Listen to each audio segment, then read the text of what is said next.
Bismillahirrahmanirrahim. Assalamualaikum warahmatullahi wabarakatuh. Halo semuanya, selamat datang kembali di channel ini. Pada video sebelumnya, kita sudah sempat menyinggung sedikit tentang pentingnya menjaga suasana dalam sebuah forum atau kelas. Nah, hari ini kita akan melanjutkan pembahasan tersebut secara lebih mendalam ya teman-teman, yaitu dengan mengangkat tema besar, mengenalkan dan mempraktikkan jenis-jenis ice breaking, yaitu bangun energi, ciptakan interaksi. Nah, pertama-tama mari kita bedah kembali nih mengenai definisi secara struktural. Berdasarkan buku referensi Buku Sakti Berbicara, secara bahasa ice breaking tersusun dari kata ice yang berarti es dan breaking yang berarti memecah. Nah, sedangkan secara istilah ice breaking itu adalah suatu kegiatan yang dimaksudkan untuk memecah kebukuan agar otak audiens itu kembali segar. Nah teman-teman, kegiatan ini ternyata bertujuan untuk mencairkan suasana agar para peserta itu menjadi lebih rileks, nyaman, kemudian siap menerima materi dalam kegiatan seperti seminar, pelatihan, presentasi, kelas, ataupun diskusi. Nah, selain itu, kita juga harus tahu nih, kenapa sih kita sangat membutuhkan ice breaking. Nah, fakta di lapangan yang dapat kita lihat menunjukkan bahwa kebanyakan orang itu akan mulai merasa jenuh, malas, dan kehilangan ketertarikan dalam sebuah forum karena beberapa faktor pemicu. Nah, di antaranya adalah karena para peserta belum saling mengenal. Kemudian ada pembicara mungkin monoton tanpa variasi. Bisa juga karena suara yang terlalu lembut. Kemudian bisa juga karena faktor fisik seperti rasa lapar, hingga waktu pertemuan yang diadakan setelah jam makan siang atau malam saat energi itu mulai menurun. Nah, kondisi formal yang terlalu menegangkan juga membuat suasana menjadi kaku. Nah, jika hal ini dibiarkan, dampak besarnya adalah materi yang disampaikan itu tidak akan mampu dipahami oleh audiens. Nah, bahkan jika memunculkan antipati terhadap kegiatan tersebut. Nah, otak manusia itu membutuhkan waktu istirahat agar tidak jenuh, teman-teman. Nah, dan disinilah ice breaking itu berperan sebagai solusinya.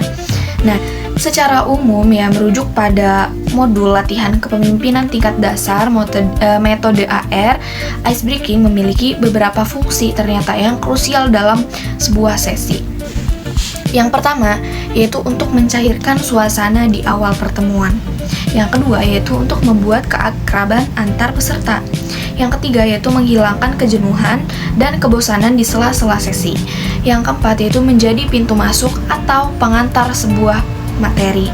Yang kelima, menjadi bagian terintegrasi dari proses materi itu sendiri. Yang keenam, menjadi penutup atau kesimpulan dari sebuah materi.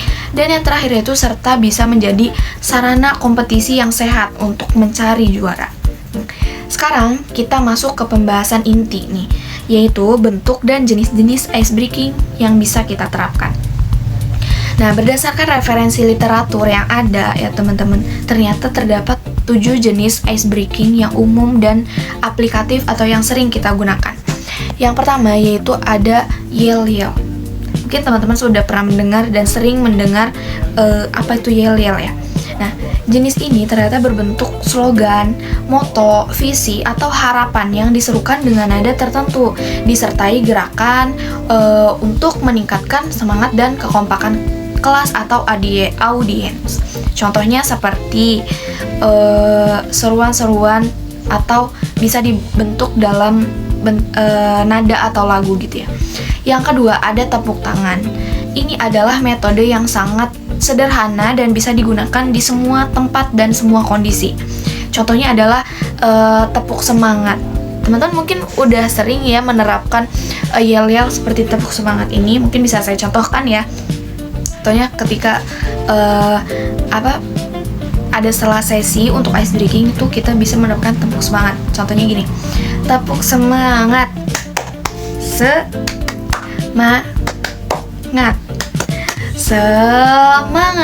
Nah, itu merupakan contoh dari ice breaking tepuk tangan.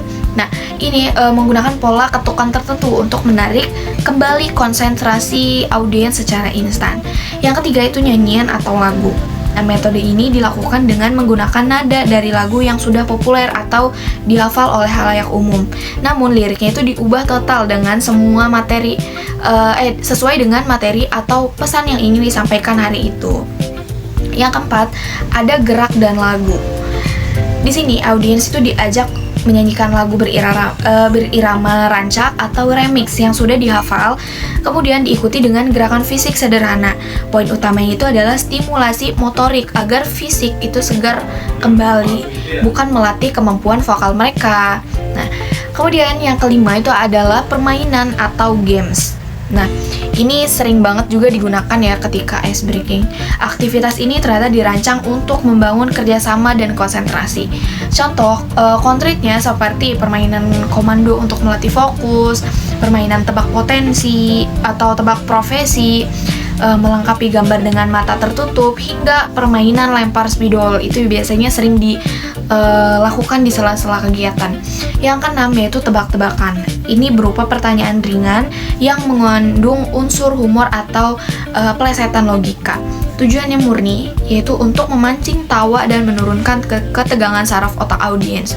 Nah, ketika suasana di forum itu sudah mulai terlihat ada yang ngantuk, ada yang bosan, nah ini bisa digunakan untuk menurunkan ketegangan saraf otak tersebut. Yang ketujuh yaitu sulap. Pertunjukan trik sulap ini sederhana, bisa dinilai istimewa karena bisa langsung mencuri perhatian dan menumbuhkan rasa penasaran yang tinggi dari peserta, sehingga rasa fokus itu kembali ketika kita sudah melihat pertunjukan sulap itu.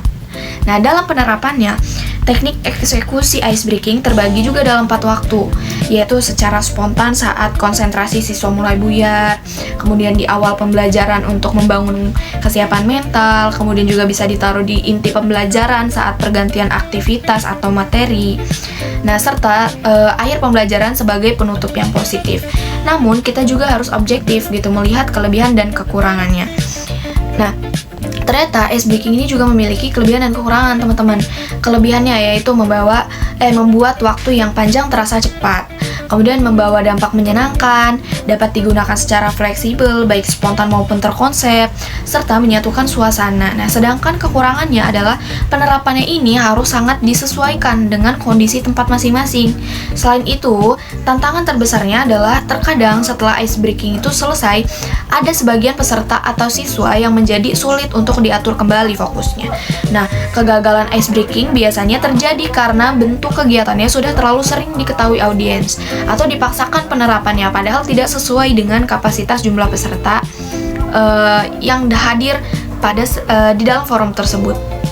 Nah, jadi teman-teman, kunci kesuksesan dari sebuah ice breaking itu adalah kesesuaiannya dengan tujuan materi serta dinamika peserta yang ada.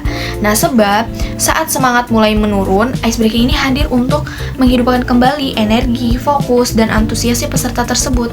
Nah, teman-teman, semoga penjelasan materi yang lengkap ini bisa menjadi referensi edukasi yang bermanfaat untuk kegiatan public speaking teman-teman ke depan. Terima kasih sudah menyimak video ini sampai akhir. Jangan lupa untuk meninggalkan tanggapan di kolom komentar. Sampai jumpa di video berikutnya. See you. Wassalamualaikum warahmatullahi wabarakatuh.